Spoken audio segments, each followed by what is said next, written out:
Okay, so we're gonna start the first day of the Japanese basic cuisine noodle. Day one is the soba noodle.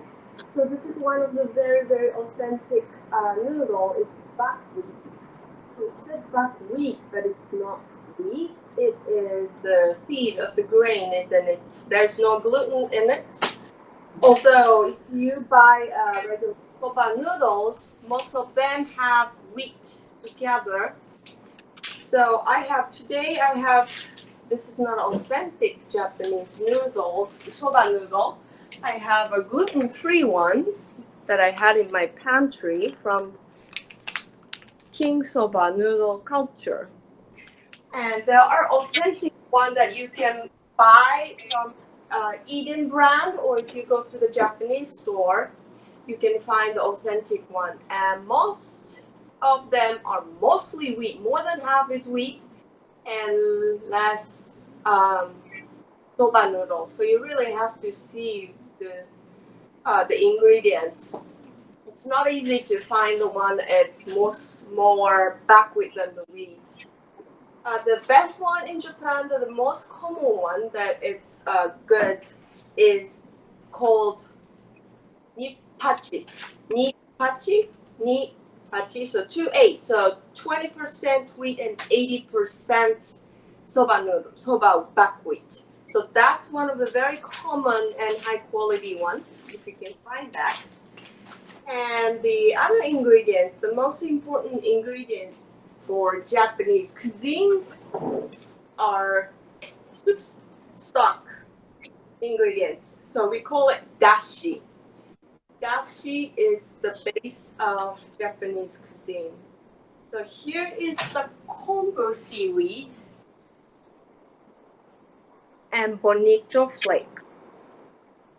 So kombu seaweed is the seaweed. It's hard. It's not the wakame seaweed that you see in the miso soup. That's wakame. This is kombu, and then this is mostly for stock. This brings the koku and umami.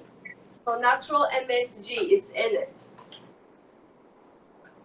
So natural MSG means that they mark the koku and umami to make the chemical koku and umami. That's called MSG, monosodium glutamate, which you don't want to eat. Bonito flakes, they are very famous from Kagoshima, where I grew up, very south, where we can get a lot of bonito fish, fresh bonito fish.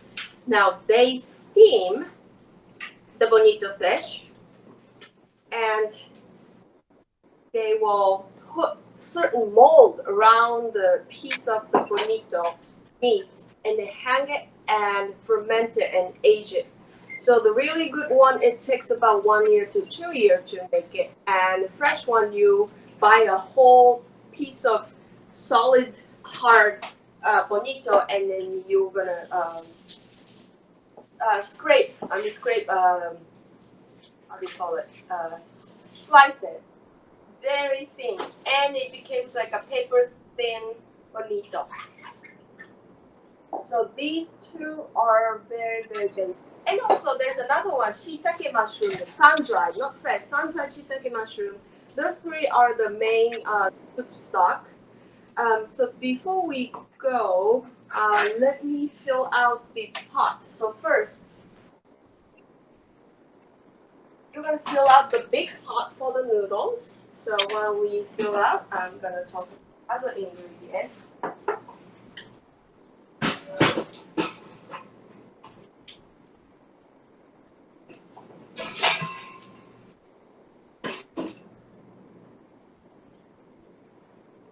And then let's start with making a kombu because it takes for a while.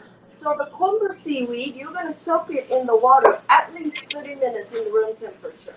But best way is to soak the kombu. First, you're going to be wiping the dust with a little damp cloth. And this size, you will probably can put on 2 quarts water. I only have 1 quart here, but I'm gonna make it into half, and then break it into small piece, or you will put these split with the scissors, and then soak it at least 30 minutes in room temperature. The best way is soaking in the overnight in the refrigerator. Cold water brings more umami and koku out of the kombu, just like a cold brew coffee or cold brew green tea. It's a totally different chemistry when you soak it in the cold water overnight in the refrigerator. So that's I usually do. And then you can keep this kombu water all the time in the water. It will last about 3 days once you make it. And then this is the instant soup stock for miso soup or any Japanese soup. So this is a really golden drop that you can keep in the refrigerator. So now I need to use it soon, so I'm going to keep it in the room temperature. And the other ingredient, it's such a simple dish because if you have a really good noodle, you don't need anything. You just need the soy sauce, the Kaeshi sauce, or the soba sauce to eat. But today I have little condiments. Green onions. This is from my garden, so it's a little huge green onion. But usually it's a thin, almost a scallion size. And I have this summer herb. It's called shiso leaf. Green one. Red one is for the other thing, but green one is for garnish for the summer noodle dish. We use it a lot. Japanese basil. Smells really nice. This could be a really good decoration too. And then I have this very unique vegetable that you probably not gonna see it at the store too. This looks like a ginger, like is like a ginger. It's a summer Japanese ginger. It's called myoga. You usually use the root. I just harvested it from the garden, and then the root can come off on the top. So I just pulled it. I'm just gonna cut the very bottom for the garnish. Okay. So I fill the water for the noodle. So I'm gonna start the big pot of water for noodle.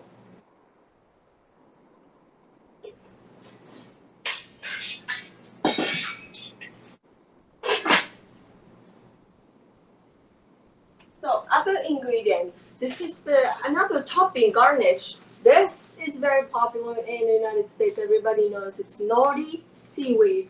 That's the wrapper for sushi. And toasted nori seaweed.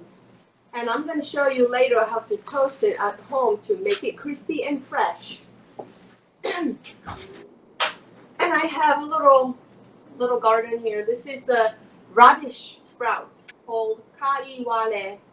It's very kind of spicy, bitter sprouts I love, and you can put as a green color if you want, but it's not really common, but I love sprouts, so I'm just adding it. Wasabi. This is another one that we eat with soba, if it's really good soba, and then wasabi. It's just so simple, but it's very nice. So this one is called all natural wasabi. You can find it at the natural food store or the Japanese Asian store. Make sure you get the natural one because most of the wasabi have chemicals, preservatives, and lots of colors. And there is a dry freeze real Japanese wasabi at the Sacramento food court, and that's really good one. These are like mostly Western horseradish and some Japanese horseradish. So if you can get hands on the real Japanese horseradish, go to the Sacramento Natural Food Court. If you are in Japan around this time, you can get the really fresh, the vegetable wasabi, the real wasabi. But here we can't. Now, sauce. So the sauce for the Japanese cold summer noodles are called mentsuyu. So men is noodle, tsuyu is the sauce. So the noodle sauce. So mentsuyu is usually, in other words, is kaeshi. I use this kaeshi sauce a lot for ramen making and other fish. If you can make this kaeshi sauce, you can make basically master the basic of Japanese sauce. You can make anything. Now the ingredients are these four. Sake. This is not expensive sake because I buy inexpensive sake for cooking. This is mirin. Mirin is a sweetener. These two are cousins or brothers because they're all exactly the same ingredients, exactly same, almost same process of how to make it, but this is sweeter and it's only used for cooking because there's alcohol in it. You have to cook it, the alcohol away. And the soy sauce and sugar. I don't use the refined sugar so much, so you can use the regular white sugar, but I usually use the coconut sugar or the real brown sugar. It's really good. Or maple syrup goes really well with the soy sauce if you don't really want to eat too much sugar. So those are the ingredients for sauce. So I'm going to put this away.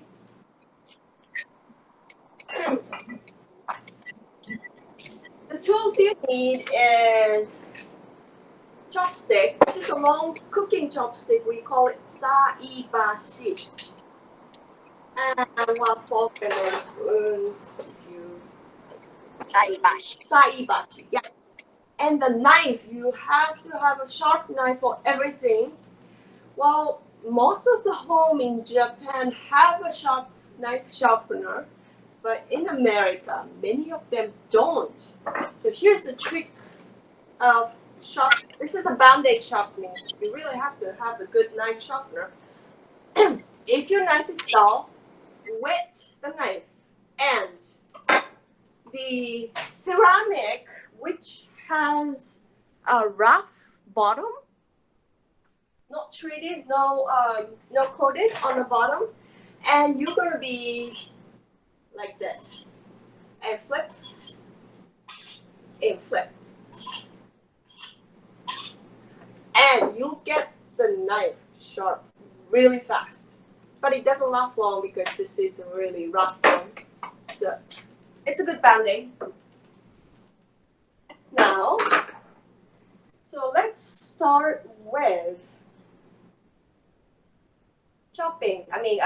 making the sauce first. So we're gonna go take the dashi ingredients and then the kaeshi sauce into the to the oven. So I'm gonna take the camera.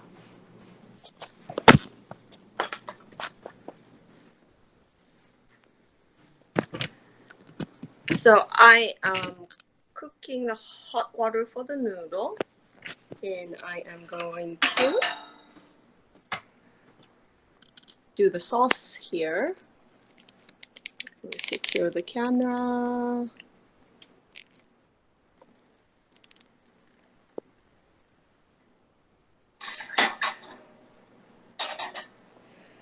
So what you need,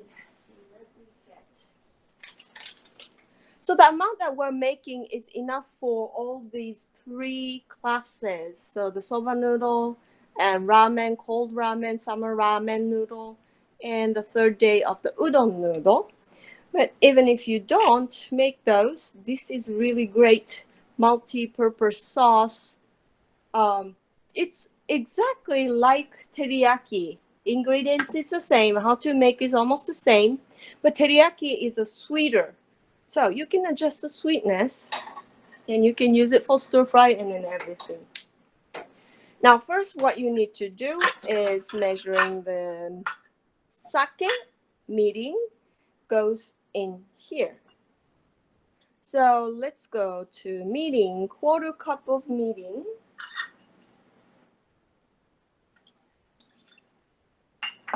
And I'm gonna start to heat up because you do have to cook it for at least 5 to 10 minutes until all the alcohol is gone and all the liquid is about half, reduced to half. So sake is 1/3 cup. This is a 1/4 cup, so I'm gonna use. So 1/4 cup of mirin and then the 1/3 cup of sake. And we're gonna let it boil. So meanwhile, I am going to, oh, hold on.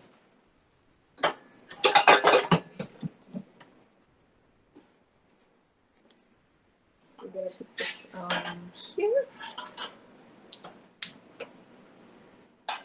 Heat up the soy sauce. I usually use 2 differently because they heat up at the same time and then it's quicker. So the soy sauce is for 1 cup.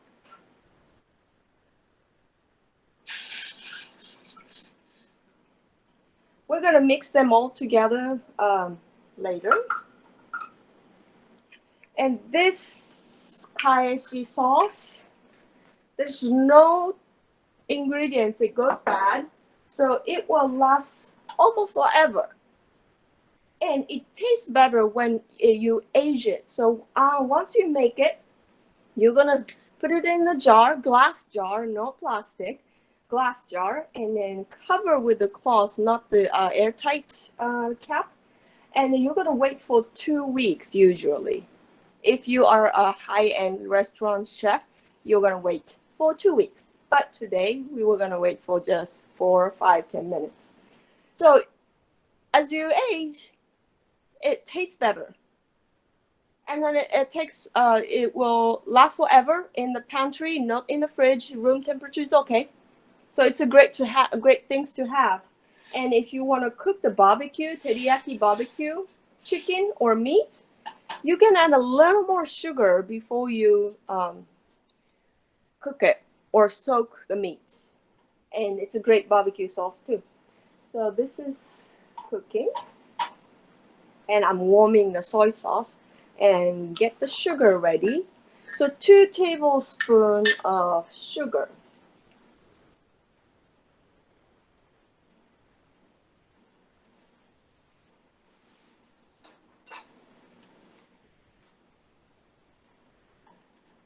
So I am adding 2 tablespoons of sugar. You can do agave syrup or maple syrup.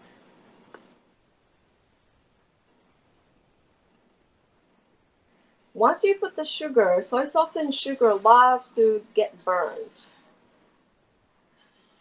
So keep an eye on it. So just stir gently.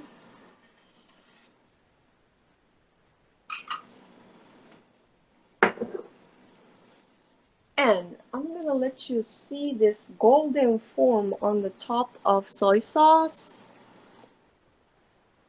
So that's what we're looking for the goal. So I am going to let this boil just for a while. And once it looks like it boiled down, you can smell. And then if there's no alcohol smell, it's ready.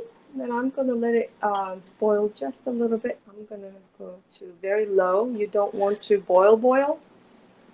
You can boil the sake and the mirin, but not the soy sauce. You will burn it. So go to very low heat on the soy sauce and medium and maybe high heat for the mirin and sake.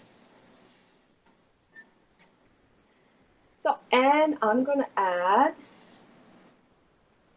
no alcohol smell, and then it's about 25% evaporated. You can go a little bit more, but just for the demonstration purpose, I'm just going to add here. Still on low heat. Stir it very gently. So if you stir it too vigorously, the sauce is going to go onto the side and they get burnt. So just gentle 1 or 2 circle stirring.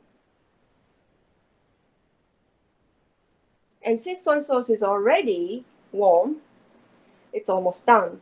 If you're gonna put the soy sauce into the mirin and sake, you might need to cook it just a tiny more until you'll get this little golden bubble on the side. And turn it off and let it sit.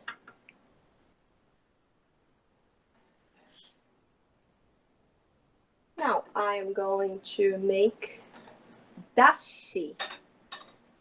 So we don't need much dashi soup today because it's not a soup, it's a sauce. For the cold noodle, you can use just water to dilute that sauce to the Kaeshi sauce to make the mentsuyu, for the noodle sauce. But today I am going to go through the basic of Japanese cuisine. So I'm gonna make a dashi. I'm not even gonna wash it. I'm gonna add the filtered water here. Oh, not filtered water, I'm sorry. I am going to add the kombu water. So your recipe calls twice as much as this, but I'm making just half of the recipe.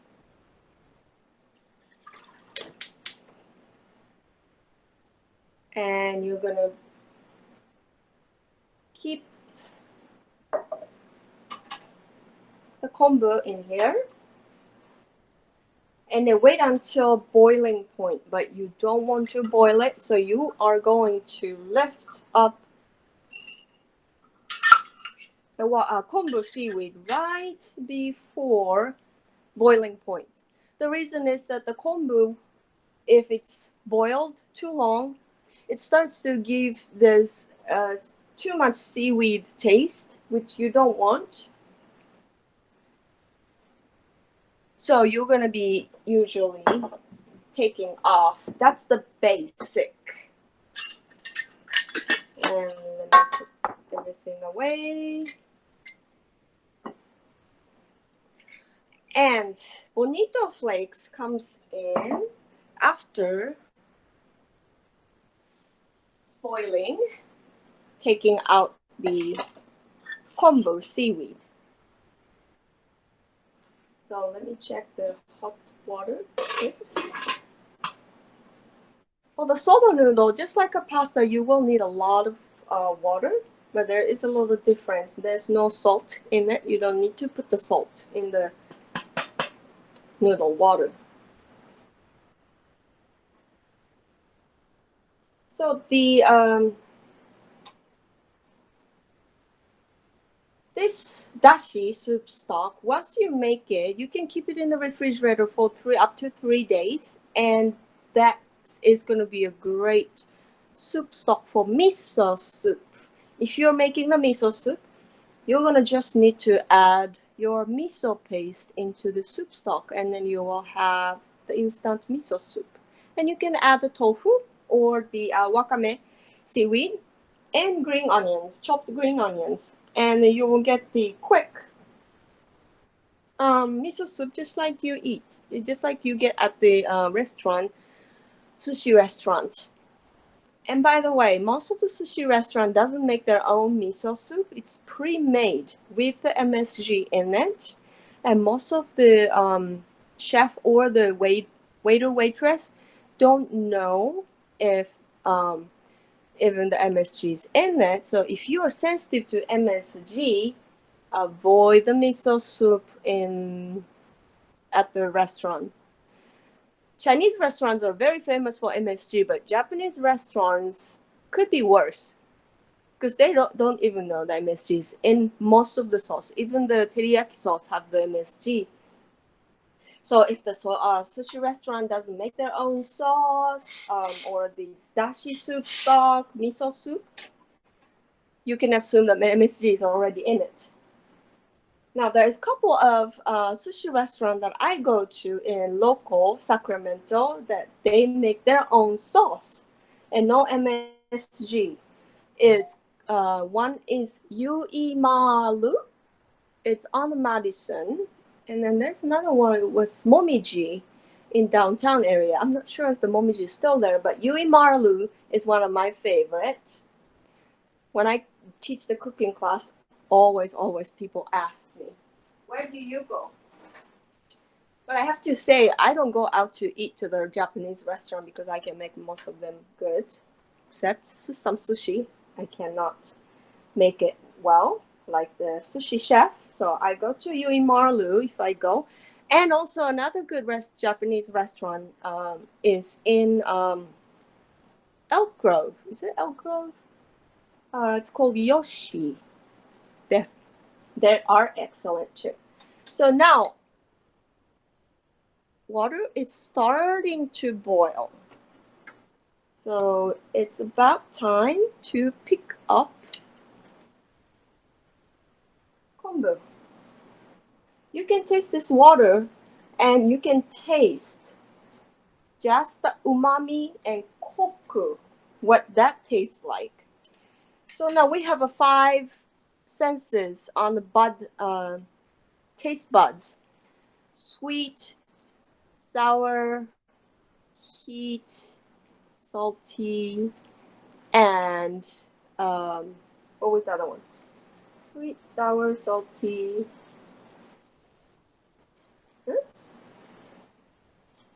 Heat. Is that 4? And then the last one is the 5th. Is the one that the taste buds can taste. Is the koku and umami, which is in here.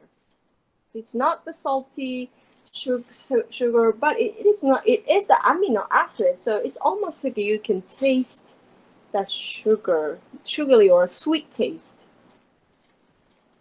Now it's boiling, and I am going to put just half of this. So once it's boiled, you're gonna add bonito flake, katsuobushi, and just for a couple minutes, you're gonna boil, and you're gonna turn it off. So you're starting to see a little form on the top.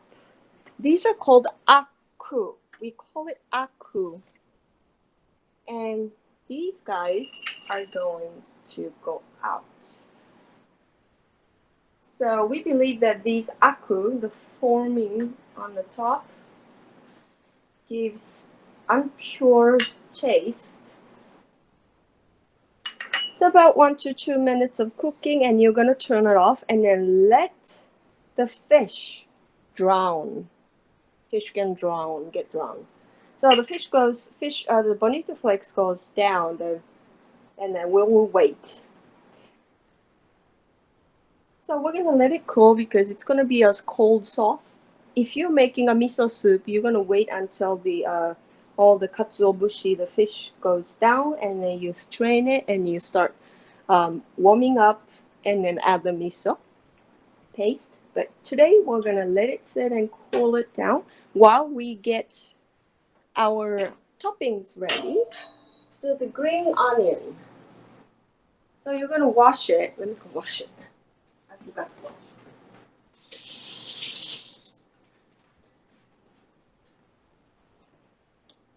And so always curl your finger. Let's go this way.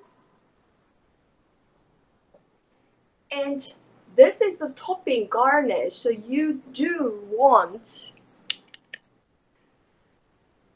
very, very, very fine. 1/16 an inch, like less than 1 millimeter if you can. And I always say in my class, use the core. So you have to have a perfect height table, perfect knife. So I'm going keeping the tip of the knife on the cutting board. I'm not letting it go. And I'm just going up and down as I'm pushing the knife towards my finger.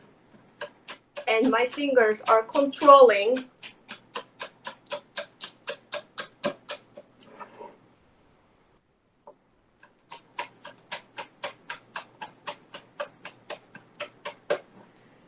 So if you can go this thing. Garlic and onions, family, vegetables. They change the taste completely differently, depends on how you slice it. So this, because you're putting on the soba, and then usually when you're eating the soba, Zaru Soba, the cold soba, you want to taste the buckwheat. So you don't want other condiments to override the taste of the soba. So these are just a side garnish. So the main thing is always the soba.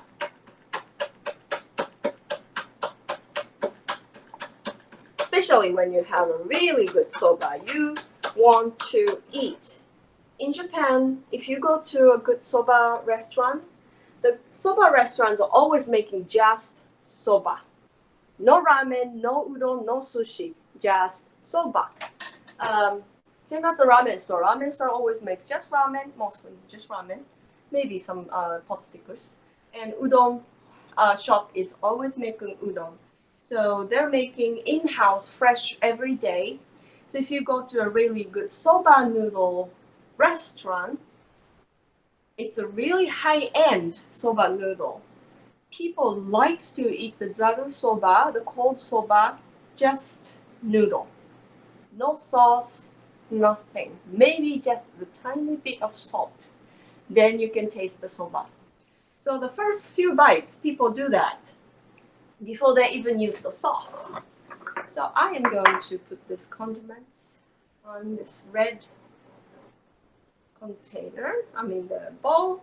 Actually, this is a lid for the miso soup bowl. So it's perfect size for condiments. And the shiso leaf. So it's like it's between meat and basil, I would say. It's very unique. You can get it during the summer at the Japanese store and try it. This makes fiber soft and fragrance comes out. Yeah. And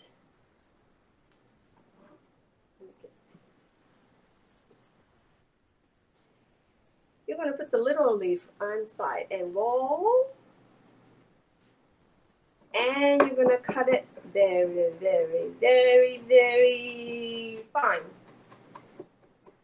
If you cut the shiso too fat, the texture in your mouth are not pleasant. So, knife skills are essential for simple dish. I'm gonna go this way so it's not too long. And knife skills are always comes from everyday practice. So very thin, like that. And let's try this myoga. Actually, there should be a root here, but yeah, that's soft enough. I'm going to go very thin. I'm so excited. This is my first fresh myoga. My friends gave me the bulb in spring. Now I harvested it just a tiny bit, but it's fine. Very thin, paper thin. So these are condiments. And, oh, let me cut just a tiny bit of sprouts.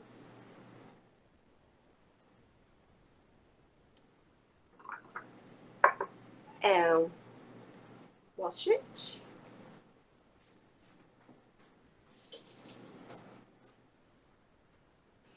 And I have a sprouting direction, the video for the sprouting on YouTube. You can go watch it later.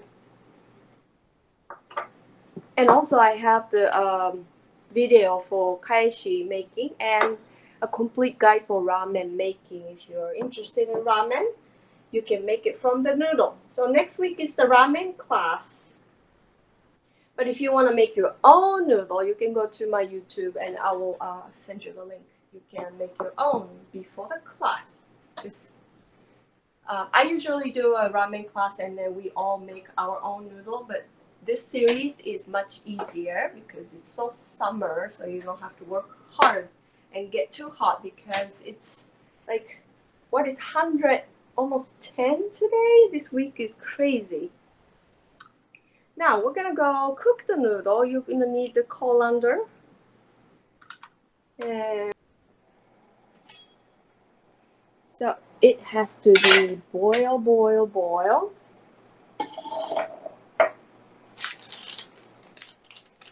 And noodle. Let's get this guys out. Way.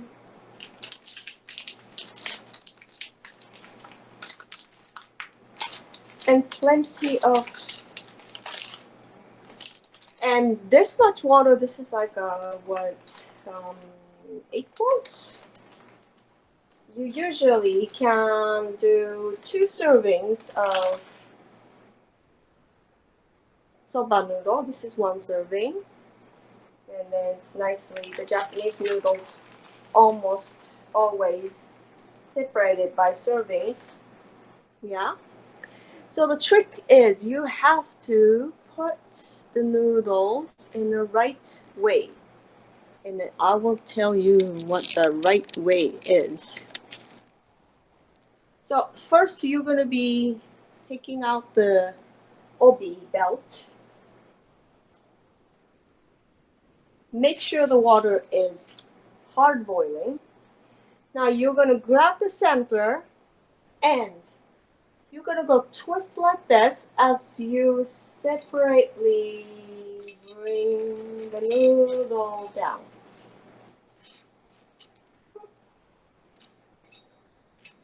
Because I'm a bubble, I'm going to do 3 servings just to make it easy for today. And saibashi, chopstick, swish.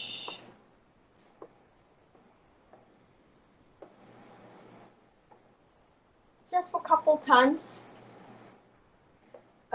This noodle is actually Korean style, gluten-free.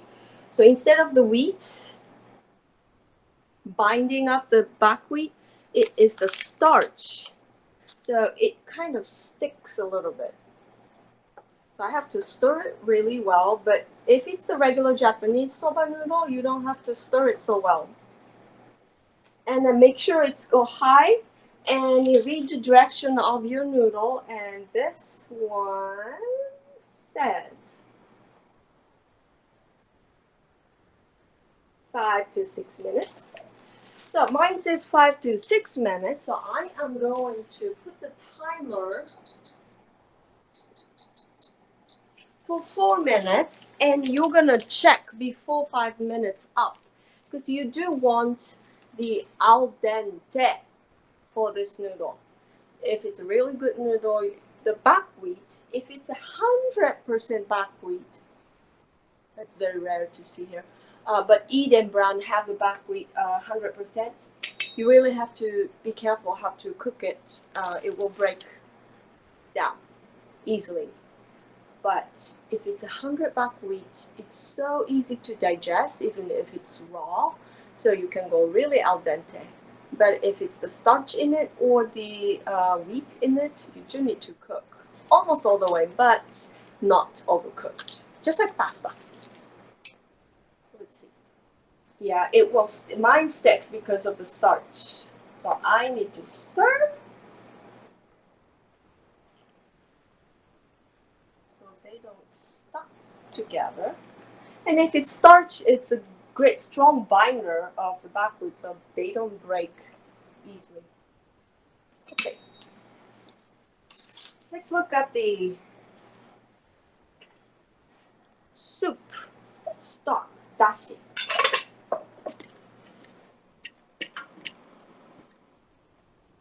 So because mine doesn't have much water in it, you can't really see the sinking down. I'm going to strain this.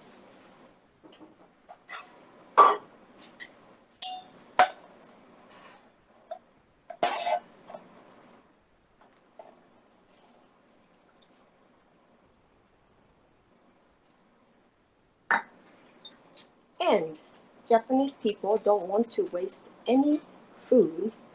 These guys and this seaweed, after you use it for the dashi soup stock, you can cook dry frying, so no oil, no water. You just cook it in a frying pan and add the Kaeshi sauce, and it will become really, really good condiments for rice. We call it furikake, sprinkler for rice. So here's my dashi. So you can make any soup from this. So wintertime, this is going to be a base of the soup with the kaeshi together. For summertime, this is going to be a cooling sauce. So we are going to make a cooling sauce. About 1 tablespoon, actually 2 tablespoons. This is the 1 serving.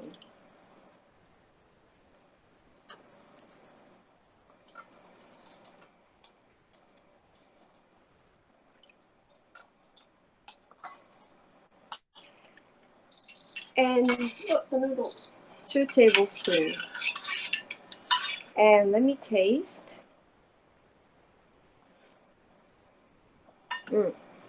I would go 1 more dashi. So it's about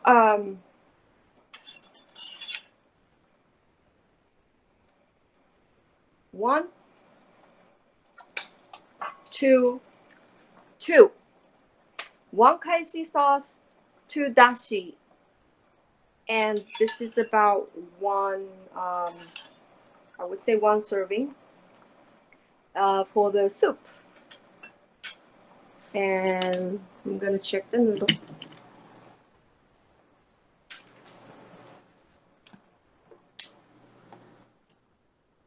So it was all the way high heat. And yep, you can taste it, but I can tell it's ready. I'm gonna strain it over the sink.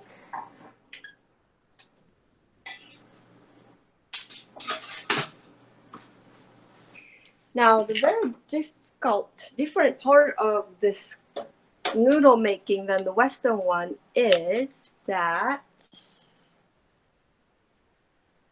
you need to drain it and wash it in the cold water. So that's only for soba noodle and udon noodle. And some rice noodle, but we don't really, that's not traditional. So first one is the filtered water is the best,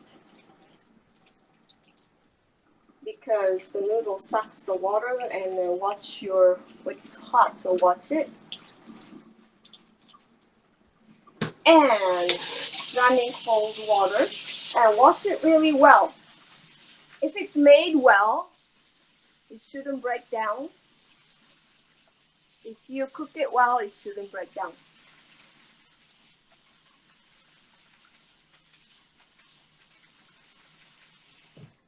So what you're doing is that you're taking off the extra of the wheat or the stickiness, and also stopping the cooking.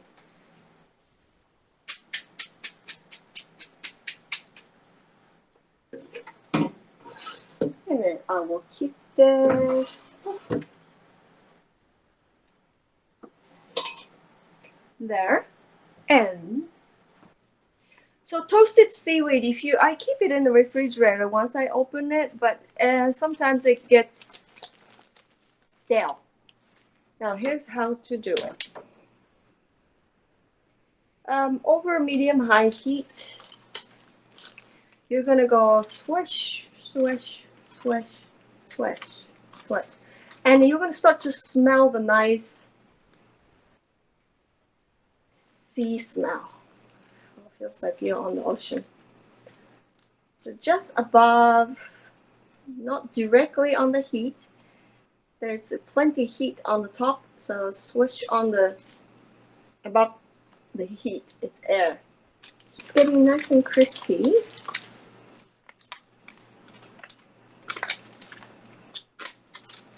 The high-end sushi restaurant, they do this for each seat of nori seaweed. If you have a chance to go to Japan and then go to a real sushi restaurant, that's a really good experience. It's quite different than the sushi restaurant here. Okay, now let's go back to the table and we're gonna do serving. Serving, I am using a plate and a sushi mat.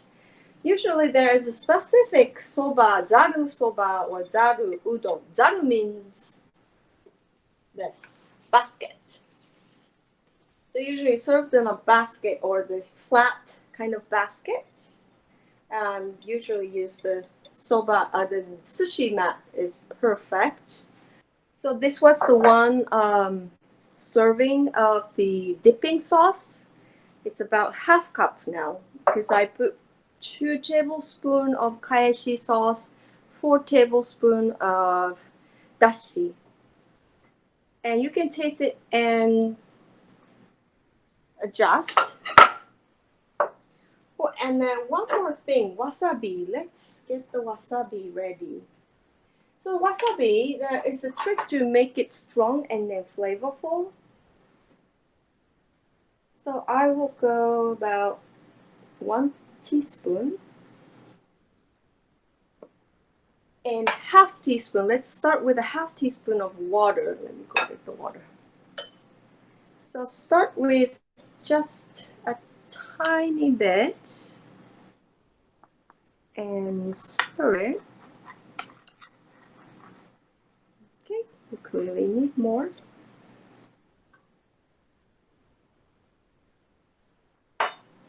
So about 1 to 1. Oh, 1 to 1 is a little bit too much water maybe. Oh, that's good.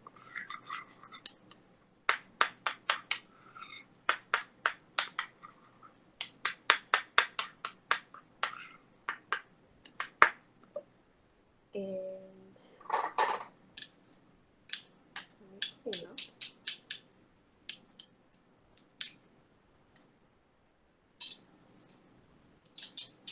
And then you're gonna be flipping over or put the plastic wrap. It's best to seal it. And then the flavor goes out if you seal it really well for just about 1 minute or so. And the noodle. So this already sticking because of the starch is so strong. If it sticks, just wash it under the water again. I'm gonna wash it again.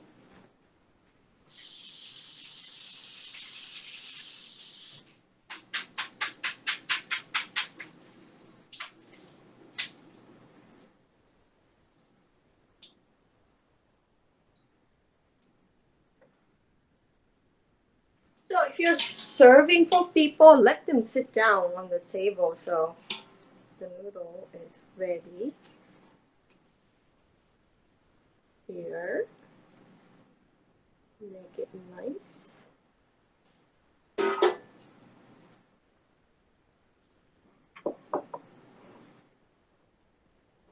And oh, wasabi. The wasabi was too soft, sorry. It shouldn't be.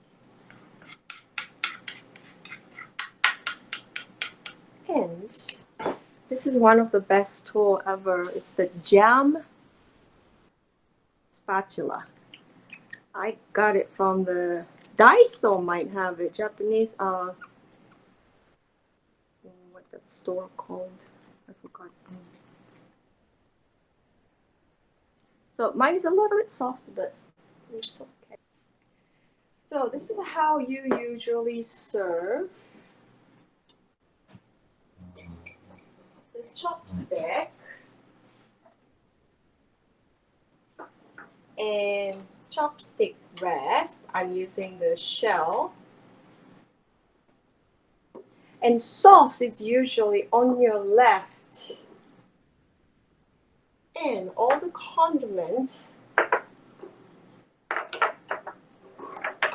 gonna put the wasabi here and condiments on the side. And the nori seaweed. If it's crispy enough, this might not be crispy enough, you can go like that. Momi nori, momi, like lomi, so massage nori, then it will break easily. Or you can use the scissors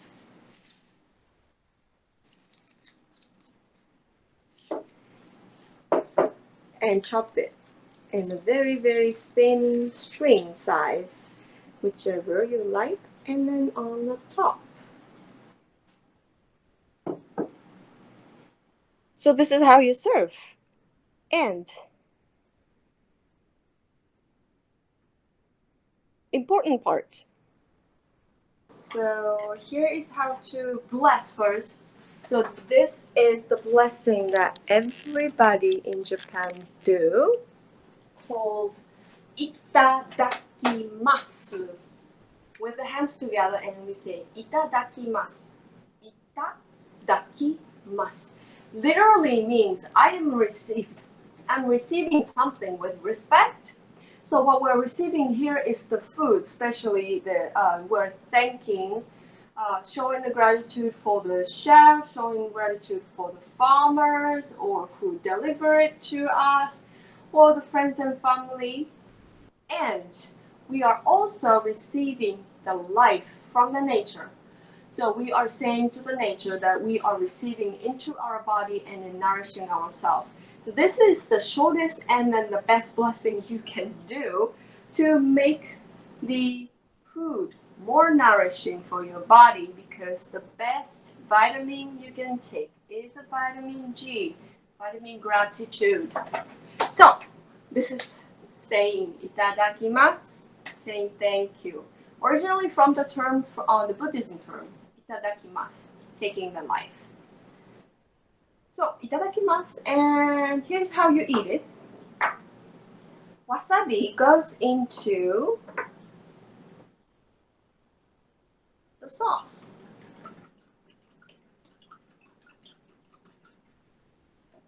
And you can put the negi and shiso, green onion negi.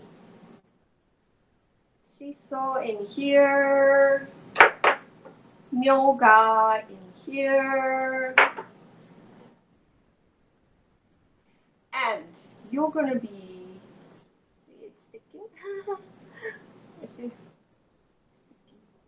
So you're gonna scoop up just about, this is a little bit big portion because it's the starch. It is big chunk comes in. That's fine. So the traditional, authentic way or more common way is dipping halfway, not all the way, and then slurp. If you dip all the way, it might be too salty. So you can just adjust it. I usually like to dip halfway and slurp.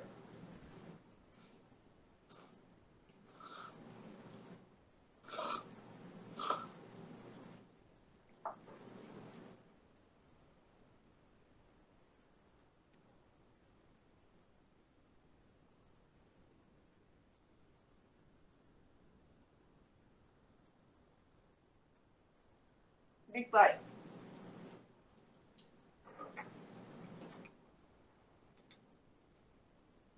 So that was a big bite. But that's how you do it. So if it was too salty, you can dip less. If it's more salt, you want more salty, you can dip long, maybe all the way. That's how you eat it. So What is it? Yeah. 12, 15. And thank you so much for watching.